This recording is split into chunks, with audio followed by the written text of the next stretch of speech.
Je voudrais du soleil vert, des dentelles et des théâtres, des photos de bord de mer, dans mon jardin d'hiver. Je voudrais de la lumière, comme en Nouvelle-Angleterre. Je veux changer d'atmosphère, dans mon jardin d'hiver.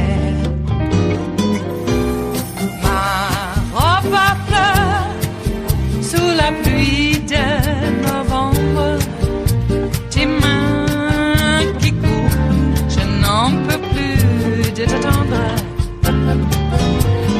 Les années passent, qu'il est loin, là je tombe.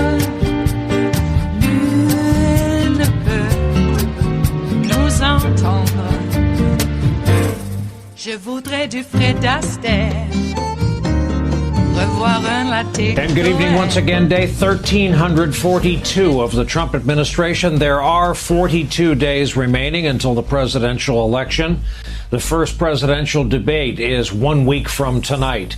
Trump's push to fill the Supreme Court seat once held by Justice Ruth Bader Ginsburg before Election Day now has the backing of a majority of his party in the Senate. Tonight, at his latest battleground state rally in Pennsylvania, Trump continued to try to build the suspense.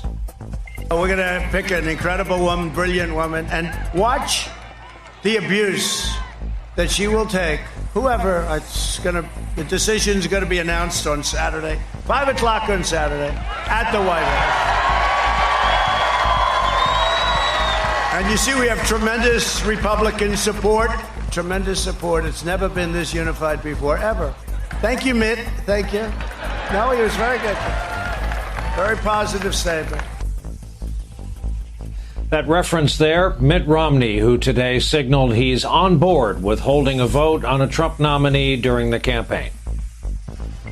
Where a nominee of a president is from a different party than the Senate, then more often than not, the Senate does not confirm. On the other hand, when there's a nominee of a party that is in the same party as the Senate, then typically they do confirm. If a nominee actually reaches the floor, then I will vote based upon the qualifications of that nominee. We're going to ask an expert about that reasoning coming up. Two federal judges, Amy Coney Barrett and Barbara Lagoa, appear to be at the top of Trump's list. Robert Costa of the Washington Post, who's standing by to join us in a moment, has new reporting out on what the thinking is inside the White House. He and his colleagues report it this way, quote, momentum appeared to grow behind Judge Amy Coney Barrett of the U.S. Court of Appeals for the Seventh Circuit. Other advisors say Lagoa, who enjoys significant support among Miami legal circles, could be the political boon in the presidential race as Trump and Democratic presidential nominee Joe Biden are in a tight contest for Florida. A Saturday announcement would leave less than 40 days before the election for Senate confirmation.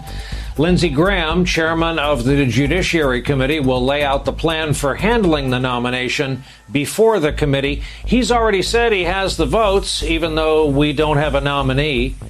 A dual question for you, Bob. Number one, remind the people watching, this is being kind of set out there by the Lindsey Grahams of the world as a slam dunk, a fait accompli, says he has the votes, we just don't have a nominee.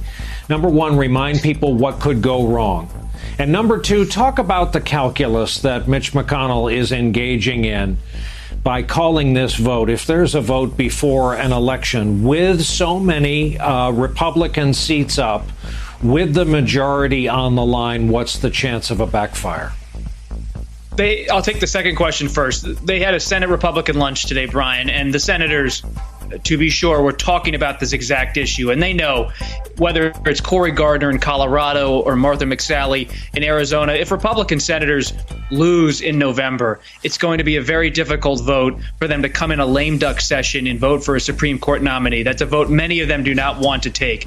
So that's why Mitch McConnell, the majority leader, is trying to rush this through. And it's been told to me by some of my top Republican sources that McConnell and his orbit have made it pretty clear to the White House they'll support whomever the president chooses, but Amy Coney Barrett likely has the support to move quickly in October. Chairman Graham knows that.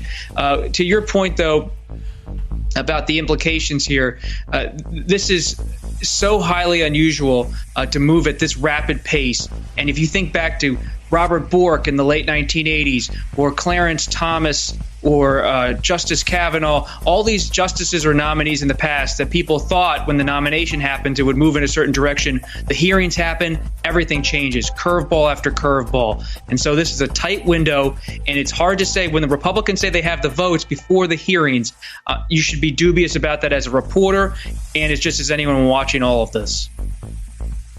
Counselor, back on over to you with a matter of the law. If a new justice is indeed confirmed, sworn in, and seated, tell the good folks watching exactly how conservative this court will now be. Is there any comparison in even recent American history, starting with the fact that if the Chief Justice, John Roberts, wants to cross over and vote with the liberals, they would still get swamped by a 5-4 court?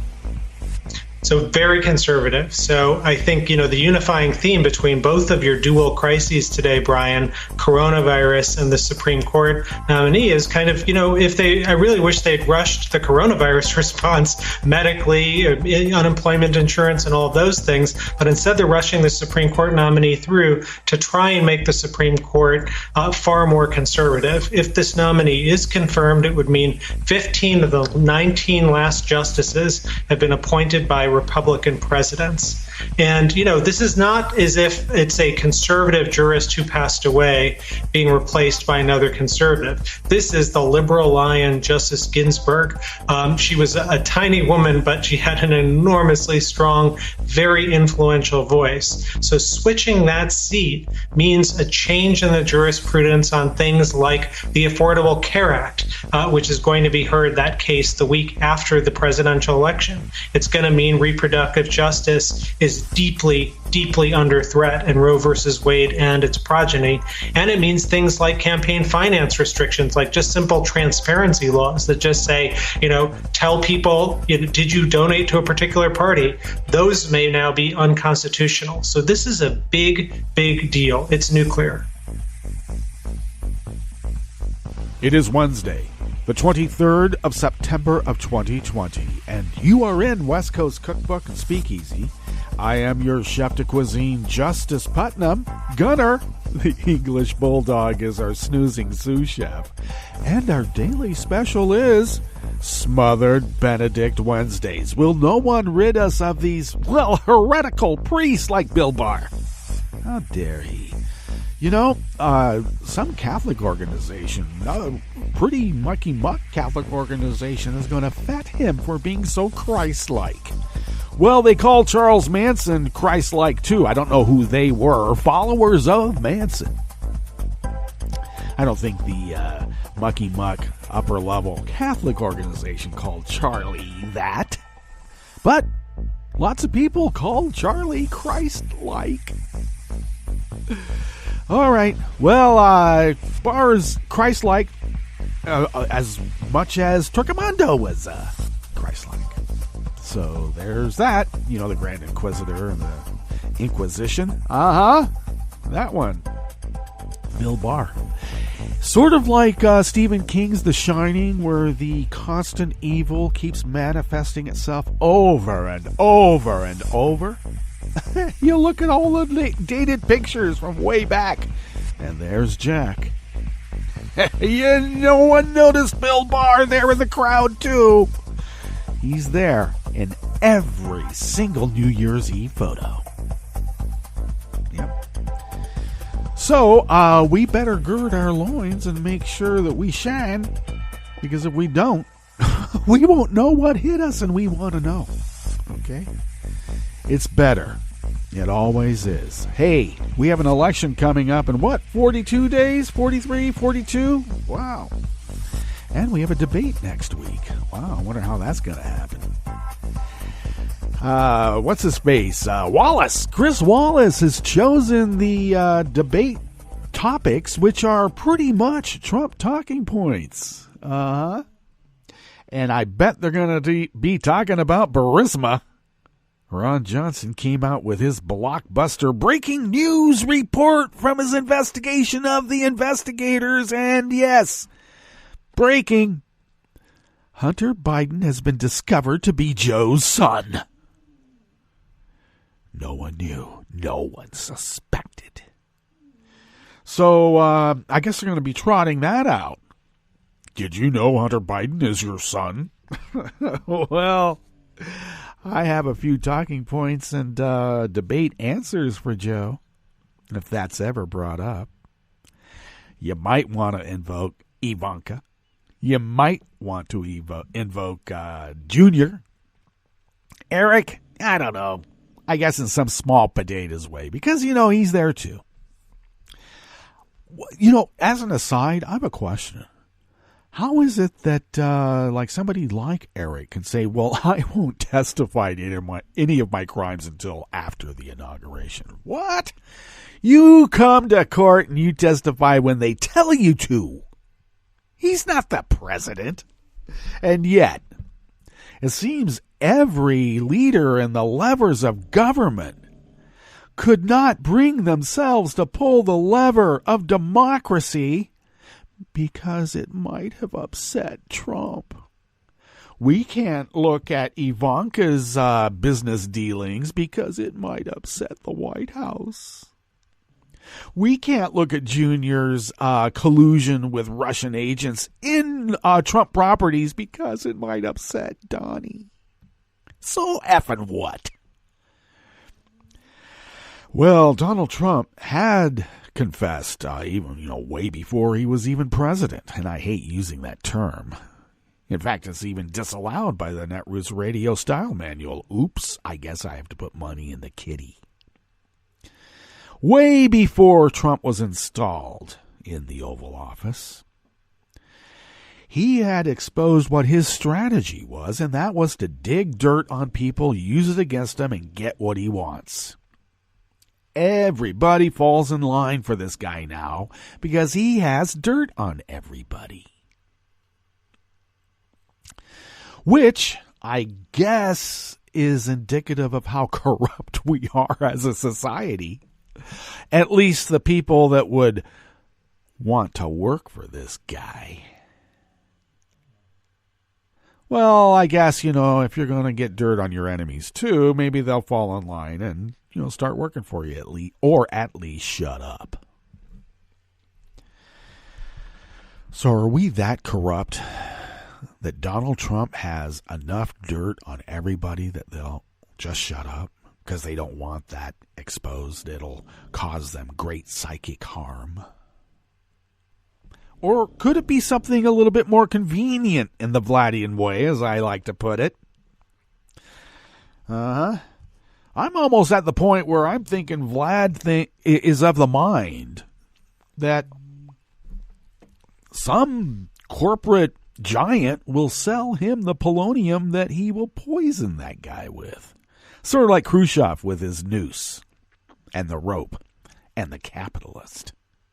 Are we that corrupt as a society? No. Unfortunately, good people like to play by the rules, and when you play by the rules, you don't get to win anymore.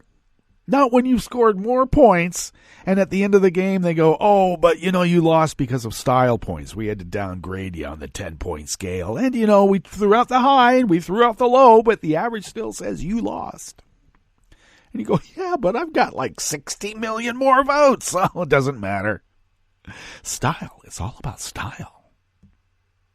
Oh, as just an aside, too, I'm hearing from the fever swamps of the maggot crowd, the Q crowd. They're all part of a whole.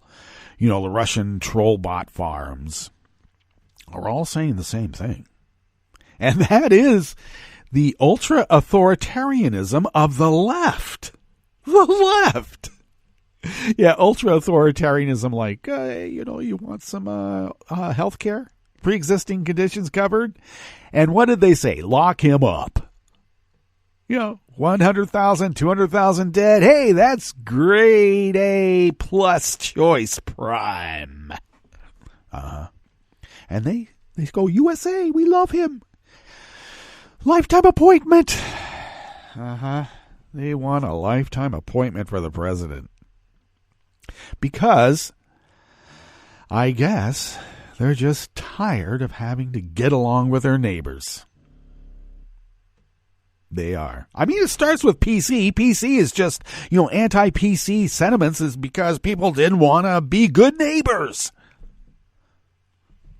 And now, we're social justice warriors for simply asking someone, could you wear a mask when you enter this building? Yeah, the ultra-authoritarianism of the left. That is the scourge of our society. I'll say it again. Healthcare, affordable healthcare, pre-existing conditions covered. The other side says, 200,000 deads, hey, that's success. Icebox baby gulags, hey, we got to make America safe and great again. Ultra-authoritarianism of the left. Voting rights. Equal rights. A woman's right to choose. These are all a bridge too far. It is so authoritarianism for people to have rights. So we, meaning rhetorically the maggots, then think, well, those have to be taken away for us to feel equal. Because they don't want to feel equal, they want to feel superior. They're tired of being pushed to the nether regions of some marginal swamp. They want to run the roost. They want minority rule, and it looks like McConnell has the votes to get that done, doesn't he? Yes, he does. What's on the rest of the menu here in the Bistro Cafe of West Coast Cookbook and Speakeasy? What's on the menu? Of course, at the top, there was a breakdown about the GOP falling in line with McConnell's gambit to stack the court before the election. It looks like he has the votes. Yeah, that's right. These are the enabling acts, more of them, because they've already been voted through many times before, haven't they? Indeed. On the rest of the menu, the Trump administration siphoned hundreds of millions intended for pandemic medical supplies to pay for jet parts, military formal wear, and give millions to the company of Chad Wolf's wife. Yeah, that's what they do. A U.S. asphalt company pled guilty to bribing officials in Brazil, Ecuador, and Venezuela for almost a decade. And assassinated presidential candidate Robert F. Kennedy's grandson is the whistleblower who revealed the Kushner-led pandemic response was like a family office meets organized crime melded with Lord of the Flies. I wonder who Jack is. I wonder who Ralph is. After the break, we move to the chef's table, where all wine industry workers in the Basque country of Spain must undergo a COVID-19 test to prevent putting the grape harvest at risk. And Mexican authorities are preparing arrest warrants against Mexican soldiers in the infamous 2014 missing student-teacher case. All that and more on West Coast Cookbook and Speakeasy. Bon appetit.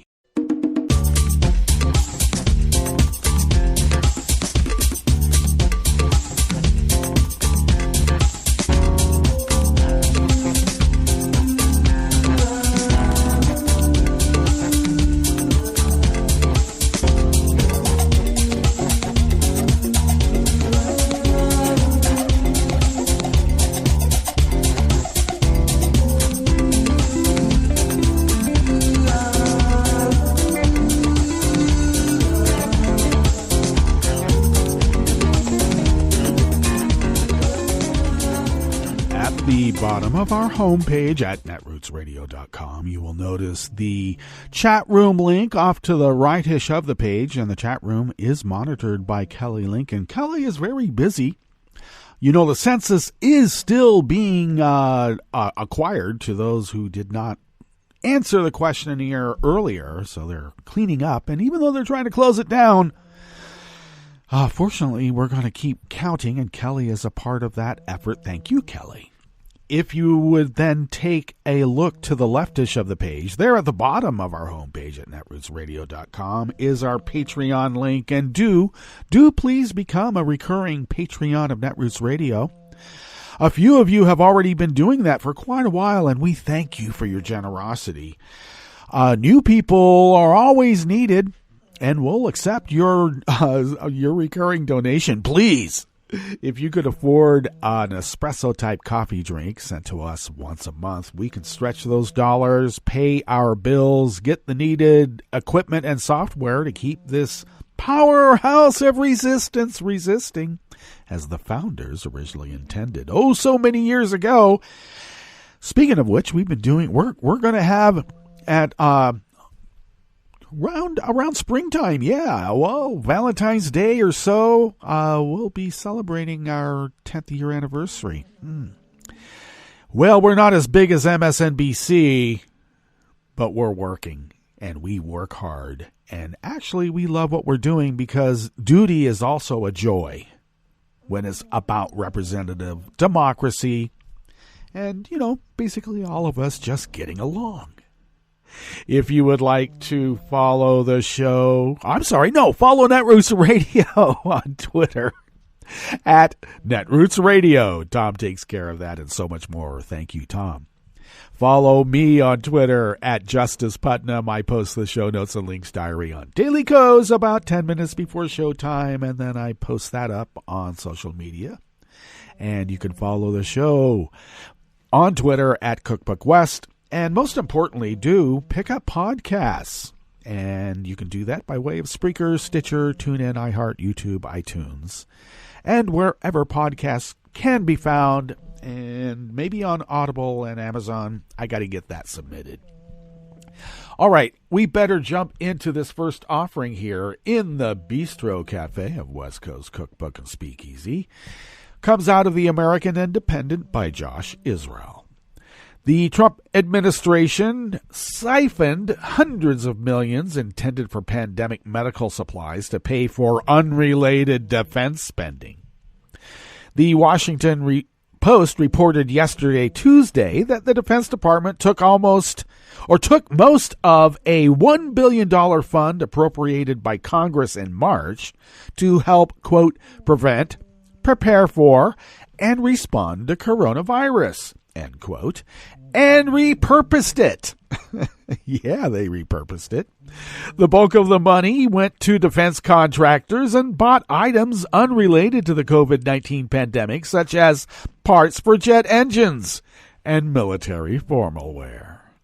I guess you have to look good if you're going to be, protecting yourself from COVID. Bill Greenwald, a former George W. Bush administration official, told the Post that the money became an opportunity for the department to take what is almost a windfall and use it to try and fill what are some very critical industrial-based needs that are only tangentially related to COVID. Some of those tangential but critical industrial-based needs included $22 million to Rolls-Royce for naval shipbuilding. Wait a second, that's an English company, isn't it? $75 million to GE Aviation and $2 million to the American Woolen Company for Army dress uniforms. They dress in wool. It's a very, it actually is a good material. This is not the first time the administration has stolen money appropriated by Congress for its pet projects. Last year, Trump declared a national emergency and then took billions of taxpayer dollars intended for military families to pay for his proposed wall along the nation's southern border because he loves the military and the military loves him. Trump had previously promised repeatedly that the wall would be entirely funded by Mexico, but everybody knew that was just him being racist. Because they know who's going to pay for the wall. Liberals. Due in large part to Trump's botched response to the coronavirus, more than 6.7 million Americans have been diagnosed with COVID-19, and about 200,000 have died. Well, over 200,000. 204 as of last night. Now that's graded A+ in Trump's classroom. From early on, Trump dismissed congressional efforts to provide funding to curb the virus spread as unnecessary. In February, his administration asked Congress for just $2.5 billion total to protect the nation from the pandemic.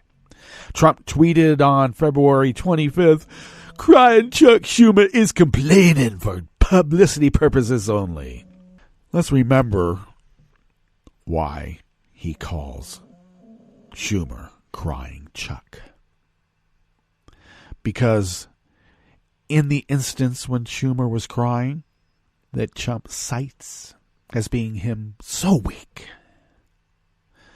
is that he was weeping because of his family that he knew who had survived the Holocaust. And he was weeping for those in his family who did not. So if you have a chance to give your wife's company a big windfall, isn't that what disaster capitalism is all about, Chad Wolf?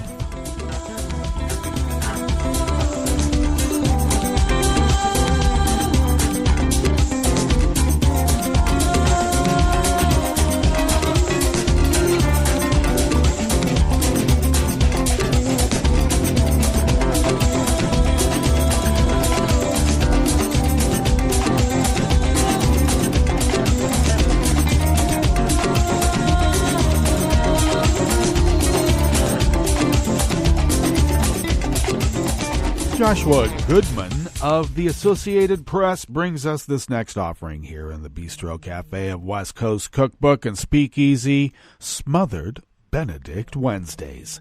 A major U.S. asphalt company agreed to pay $16.6 million in fines while pleading guilty to federal charges that it paid millions in bribes to officials in Brazil, Ecuador and Venezuela for almost a decade to win lucrative contracts. You know, Trump's been trying to push this law that you should be able to bribe because that's just the way people do business.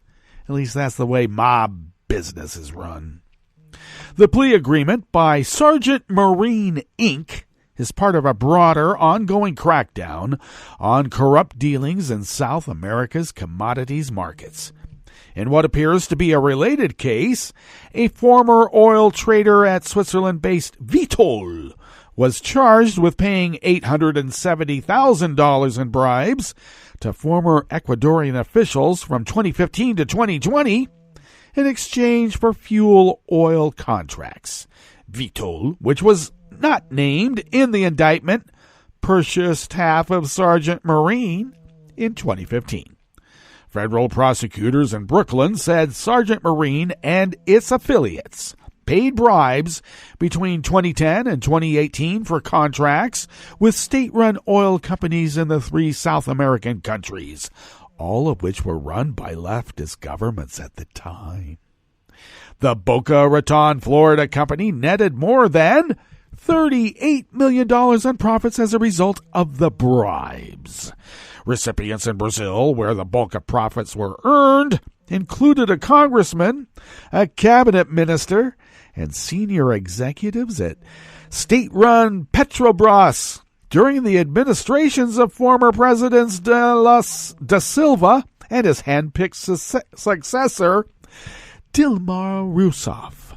None of the foreign officials are identified by name in the plea agreement, but Brazilian prosecutors in 2018 charged a former congressman for negotiating with Sergeant Marine and the bribes paid to Petrobras. Recently, unsealed court filings indicate that Daniel Sargent, who used to run Sergeant Marine, quietly pled guilty last December to conspiracy to commit money laundering and violate the Foreign Corrupt Practices Act. Well, that's nice. Now let's do the Trump Organization.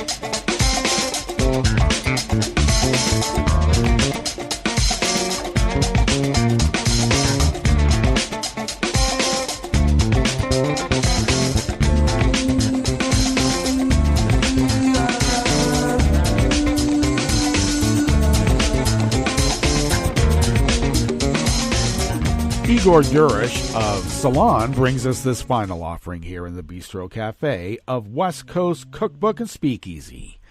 A grandson of former Attorney General, and I might add assassinated presidential candidate Robert F. Kennedy, told The New Yorker that he was the whistleblower that sounded the alarm on presidential son-in-law Jared Kushner's coronavirus task force to Congress. Max Kennedy Jr. told The New Yorker's Jane Mayer that he sent an anonymous whistleblower complaint to Congress in April detailing dangerous incompetence in the administration's pandemic response, according to the report. Americans are facing a crisis of tragic proportions, and there is an urgent need for an effective, efficient, and bold response. From my few weeks as a volunteer, I believe we are falling short, he said in the complaint in April. I am writing to alert my representatives of these challenges and ask that they do everything possible to help frontline healthcare workers and other Americans in need. Kennedy was advised by a friend to volunteer for Kushner's impact team and decided to jump at the opportunity to join the supply chain task force in March, believing that the job did not seem political. Kennedy, who was surrounded by other 20-something volunteers from various fields with no experience in procuring medical supplies, said he was surprised that they were not intended to be support staff for the procurement team. We were the team, he told Jane Mayer. We were the entire frontline team for the federal government.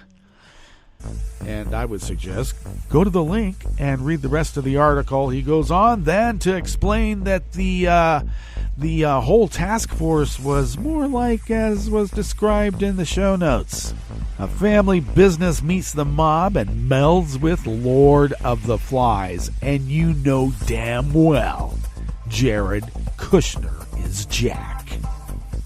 All right, let's get to our break. And when we get back from that break, we will go through weather from around the world. And we will finish up with the stories that we have curated for you today. You are listening to West Coast Cookbook and Speakeasy. And we will be right back. You are listening to netrootsradio.com. Please hang up and try again.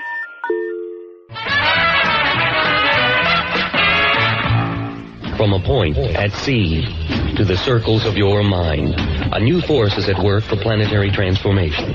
New radio for a new Earth.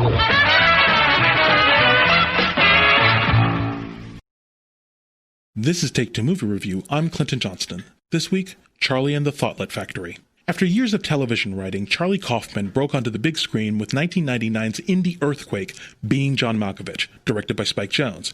After Malkovich, Kaufman wrote additional unique screenplays, usually examining some tortured man's psyche. There was Adaptation, Confessions of a Dangerous Mind, and Eternal Sunshine of a Spotless Mind. Yeah, those were all Kaufman. All directed by other people. However, now Kaufman directs his own work, such as his recent release, I'm Thinking of Ending Things. Starring Jesse Plemons, Jesse Buckley, Toni Collette, and David Thewlis, all giving the level of performance that I imagine you get into movies to be able to do. I'm Thinking of Ending Things follows a young woman, Buckley, as she and her new boyfriend travel to a secluded farm for her first meeting with his parents. At the same time, our young woman is thinking of ending the relationship. There's a lot to talk about with this film, but if it's not too late, I don't want to deprive you of the experience that I had going in very clean. I'll give you this advice, though. Give the movie some time. It's a slow burn. After the intro, you have an excruciatingly strange 20-minute car ride scene before it dawns on you that this film is not another relationship drama. What is it? I'm Thinking of Ending Things is a densely layered, quietly surreal little puzzle that slowly and deftly unfolds like the love child of Beckett, Pinter, Hitchcock, and people I'm not educated enough to cite. Now, frequently such movies captivate you so much with the mystery of how they tell their story that they can hide the fact that they don't really have much to say. I'm Thinking of Ending Things is a wildly odd and complex ride that's anchored on Kaufman's thesis that life is hard and wearisome, and you often don't get what you want. Is that simple theme strong enough to be that anchor? Does the movie give us insight into it? Good questions, but let's talk after you've seen the film, and you probably want to see it more than once. This has been Take Two Movie Review. I'm Clinton Johnston. Catch up with us at take2moviereview.com and feed us back on our channel on YouTube.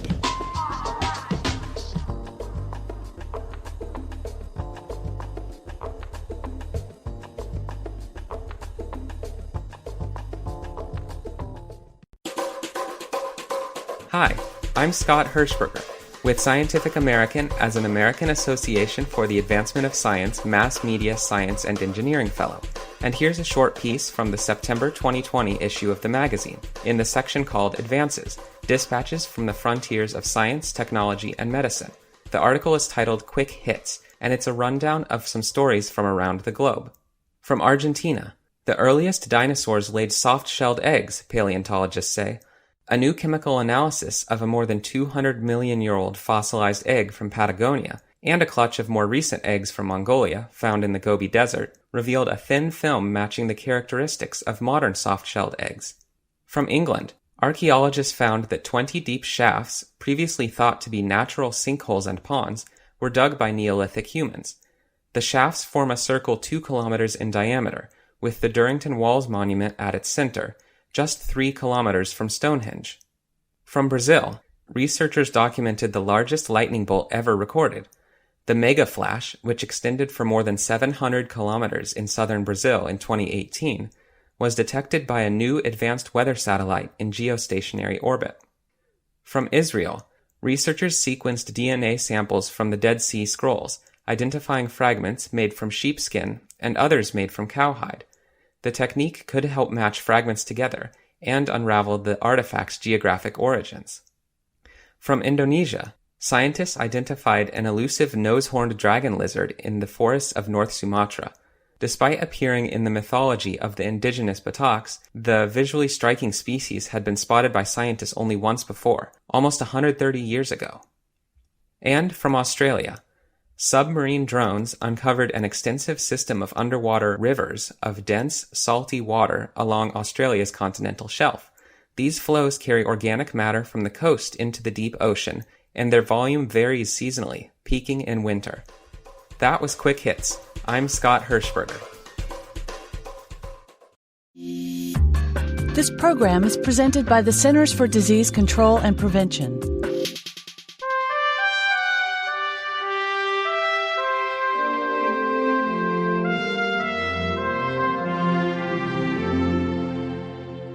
Welcome to A Cup of Health with CDC, a weekly feature of the MMWR, the Morbidity and Mortality Weekly Report. I'm your host, Dr. Robert Gaines. As fall turns to winter, the flu season will be upon us in force. The best way to avoid influenza is to get immunized. Dr. Joe Brazee is a researcher with CDC's National Center for Immunization and Respiratory Diseases. He's joining us today to discuss the importance of getting the flu vaccine. Welcome to the show, Joe. Thank you.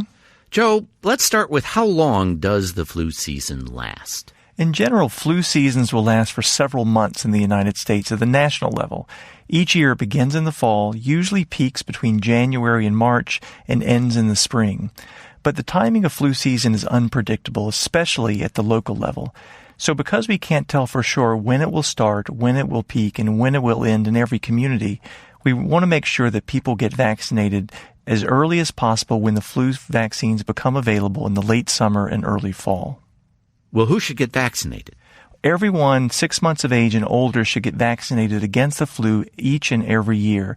This is especially important for people at high risk of complications or severe flu if they get infected.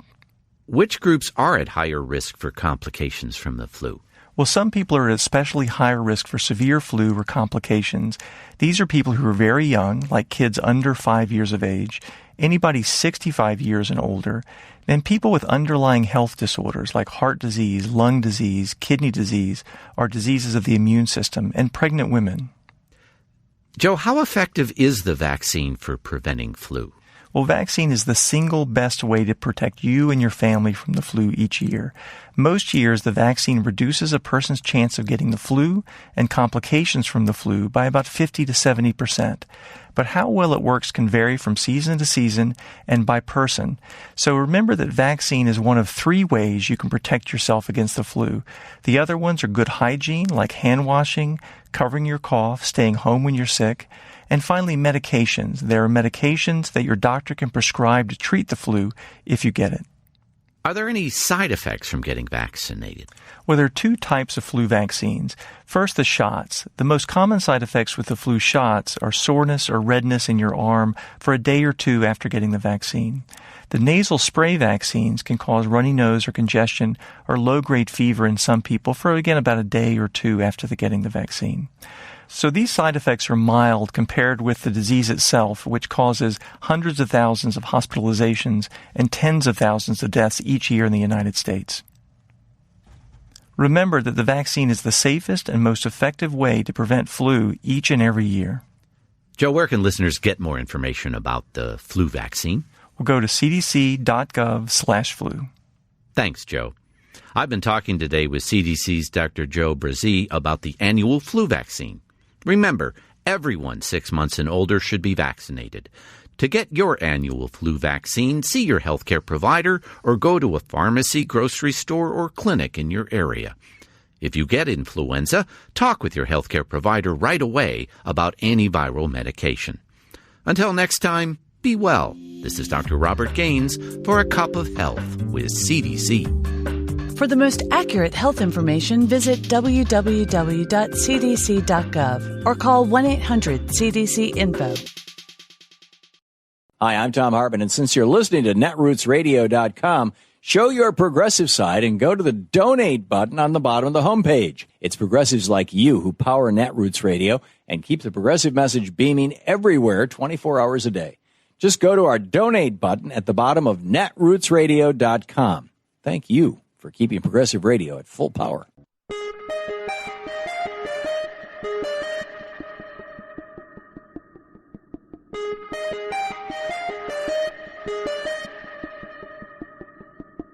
I'm Rick Smith, and this is Labor History in 2.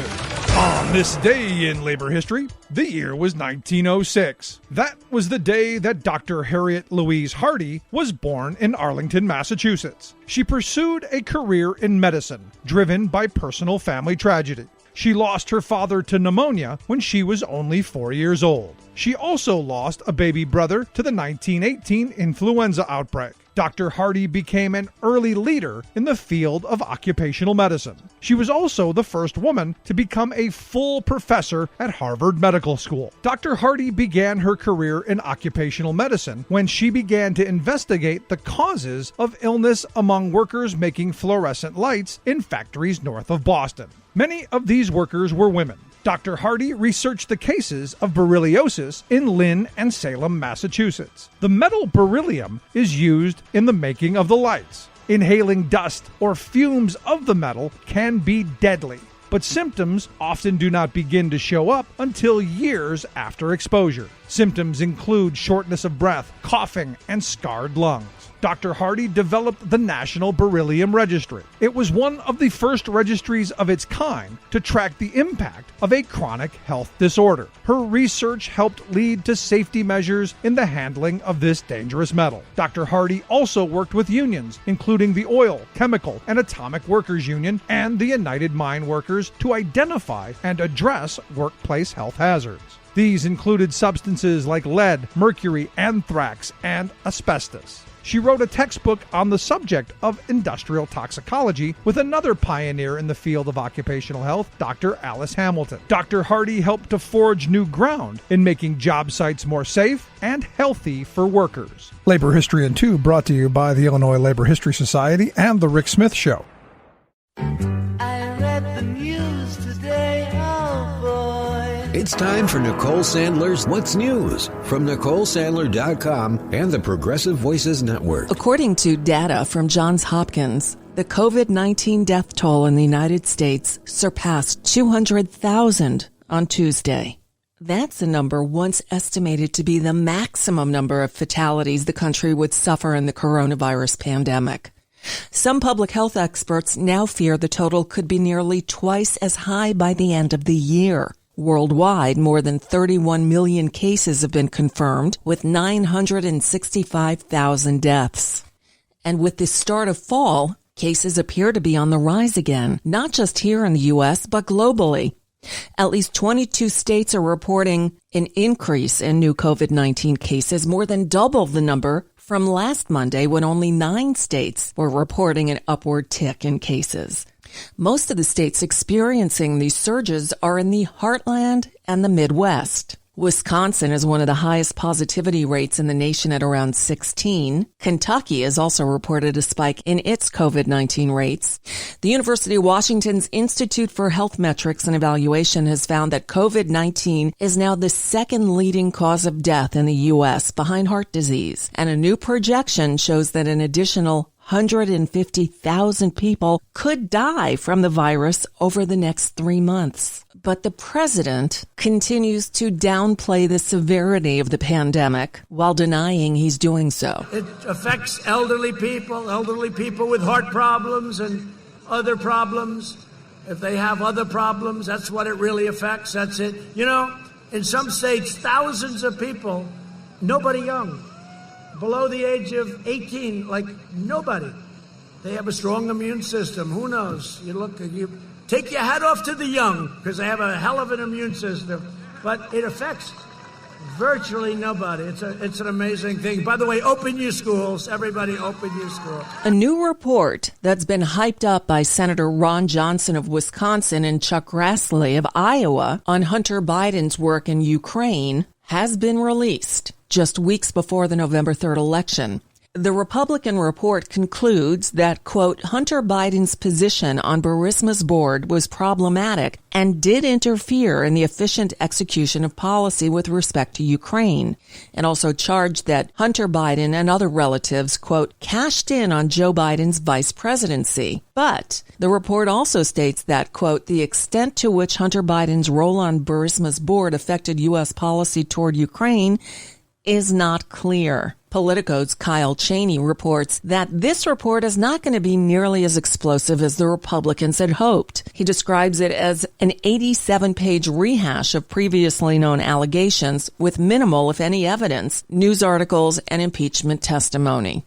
Well, of course he did. Mitt Romney announced Tuesday that he would support Senate Majority Leader Mitch McConnell in advancing the confirmation process for Trump's Supreme Court nominee, basically eliminating any chance that Democrats will have the 4 Republican votes they need to block the confirmation from moving forward. Only 2 Republicans, Senators Susan Collins of Maine and Lisa Murkowski of Alaska, have come out against filling Ruth Bader Ginsburg's seat before the election.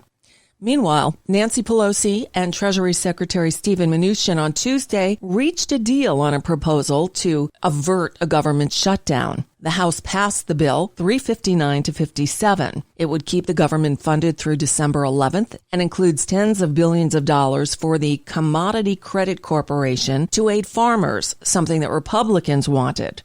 Democrats had left that funding out of their original proposal because of concerns the administration had previously used that same funding to divert money to its supporters. What else is new? The new bill includes restrictions to prevent that. It also includes nearly $8 billion in nutrition assistance that Democrats pushed in negotiations. And if you've been screaming at the television for the Democrats to do something already to stop the excesses and corruption of the Trump administration, well, here comes the Protecting Our Democracy Act. Just about 1 year to the day after Pelosi announced she'd pursue impeachment charges against Trump, House Democrats unveiled a sweeping package of reforms on Wednesday morning designed to strengthen the ability of Congress to check the executive branch and prevent abuses of power, especially by the president. The so-called post-Trump reforms includes measures to restrain the president's power to grant pardons and declare national emergencies, to prevent federal officials from enriching themselves, and to accelerate the process of enforcing congressional subpoenas in court. It also includes provisions to protect inspectors general and whistleblowers, increase penalties for officials who subvert congressional appropriations or engage in overt political activity, and safeguard against foreign election interference. Sound good? Yeah. The only way to get those changes through is by voting. Please vote. And that's just a bit of what's news for now on Nicole Sandler. If you appreciate these reports and the Nicole Sandler Show, I hope you'll consider making a contribution. My work is 100% listener supported, and I can't do it without your help. Find out more at NicoleSandler.com, and please click on that donate button.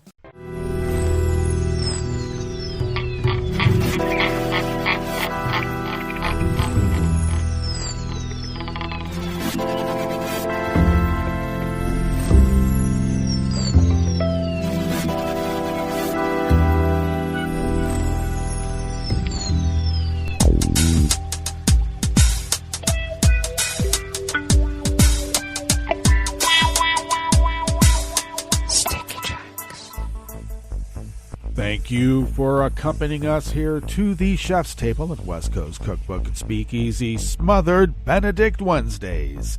We always begin, whether from around the world, along the banks of the Rogue River, in the Rogue River Valley of the Southern Oregon, on the west coast of the continental United States of America, where it is currently 49 degrees Fahrenheit in this fall day.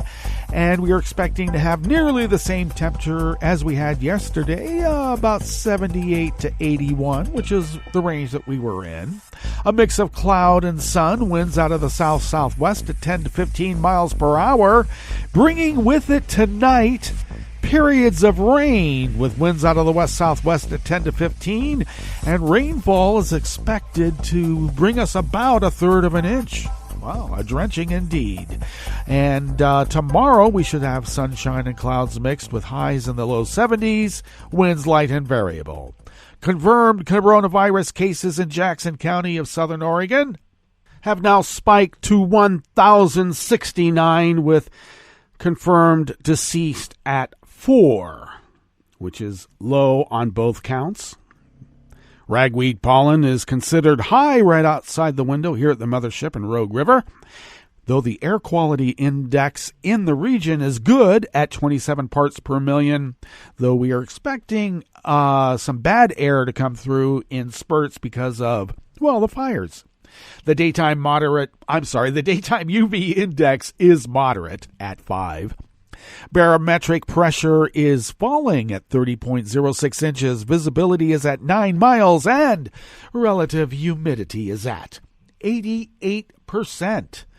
Weather from around the world is brought to you by people's personal weather stations that they purchased. And these people purchased personal weather stations somewhere on their property, and these people positively live around the world. I have my P-tape, they have theirs. London is 64 with a rain shower. Paris is 70 and mostly cloudy with a thunderstorm advisory. Rome is 73 and partly cloudy, also with a thunderstorm advisory. Kyiv is 73 and fair. Kabul is 70 degrees and fair. Hong Kong is 80 and mostly cloudy. Tokyo is 66 with a rain shower and a flood advisory. Sydney, Australia is 60 degrees and clear. San Francisco, California is 57 and sunny. And New York is 70 degrees Fahrenheit and sunny. And that is weather from around the world, brought to you by people's personal weather stations that they purchased.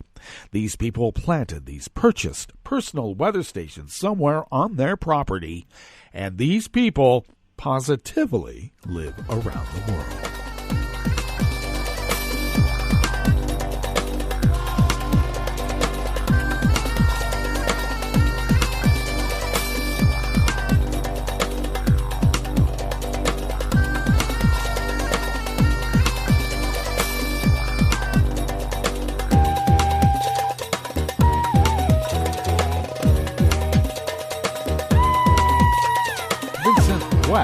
of Reuters brings us this first amuse-bouche here at the Chef's Table at West Coast Cookbook and Speakeasy. All wine industry workers in Spain's Rioja producing region of Alava must undergo a coronavirus test before they start work to prevent COVID-19 outbreaks, bringing the grape harvest at risk. Grape pickers, who have dubbed 2020 the harvest of the masks, will be given their own equipment, including baskets and scissors, which cannot be exchanged, to avoid infections. Authorities in the Basque Country have made it compulsory for wine estates to provide a list of workers. Then the health department carries out the PCR tests. Seasonal workers living in precarious conditions were hard hit by coronavirus outbreaks this summer in Spain, prompting authorities to impose local lockdowns in fruit-growing areas.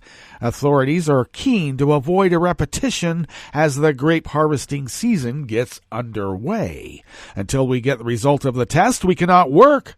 An employee in the wine industry told Reuters in a makeshift testing center in LaGuardia, where people waited in line wearing masks. About 6,000 seasonal workers are employed during the harvest campaign in the Basque Country's Alava and the neighboring region of La Rioja. In the latter, testing is not mandatory, but COVID-19 prevention plans that include testing a number of workers are in place. A second wave of coronavirus has put Spain, with the highest infection rate in Western Europe, in the spotlight.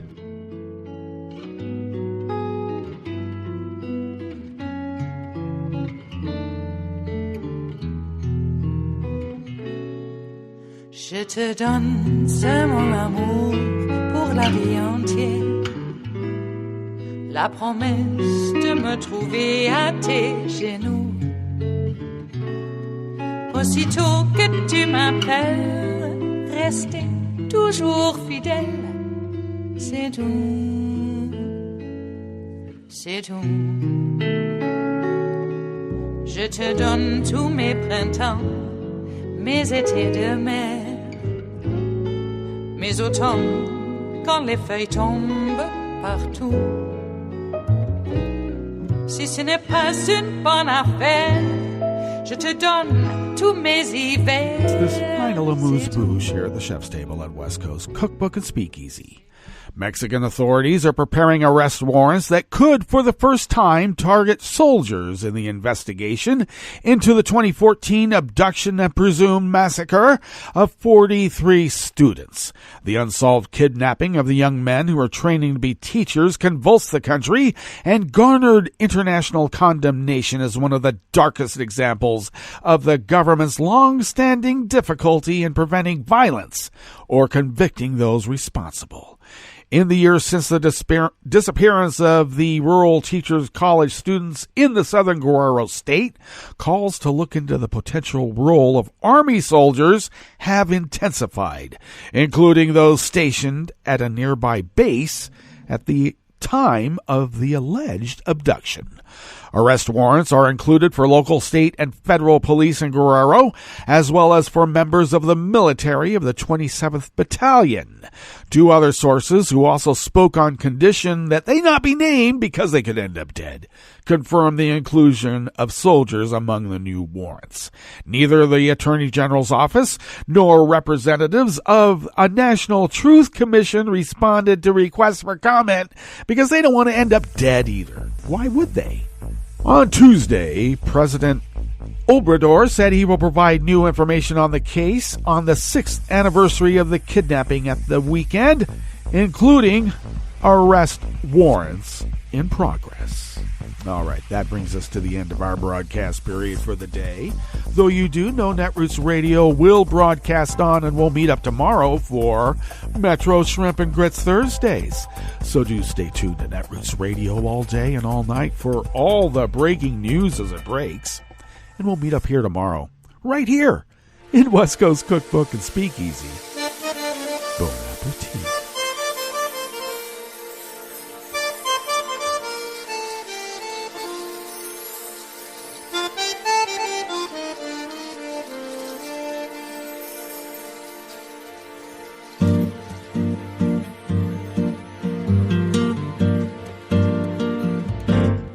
Je voudrais du soleil vert, des dentelles et des théières, des photos de bord de mer, dans mon jardin d'hiver. Je voudrais de la lumière, comme en Nouvelle-Angleterre. Je veux changer d'atmosphère, dans mon jardin d'hiver. Ma fleur sous la pluie de novembre, tes mains qui courent, je n'en peux plus de t'attendre. Les années passent, qu'il est loin, là je tombe. Nul ne peut nous entendre. Je voudrais du Fred Astaire, revoir un latte coère. Je voudrais toujours te plaire, dans mon jardin d'hiver. Je veux déjeuner par terre, comme au long de golfe clair, t'embrasser les yeux ouverts, dans mon jardin d'hiver.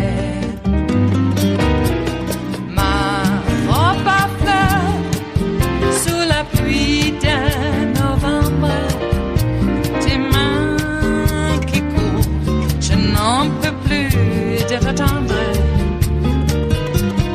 Les années passent, il est loin, là je tombe.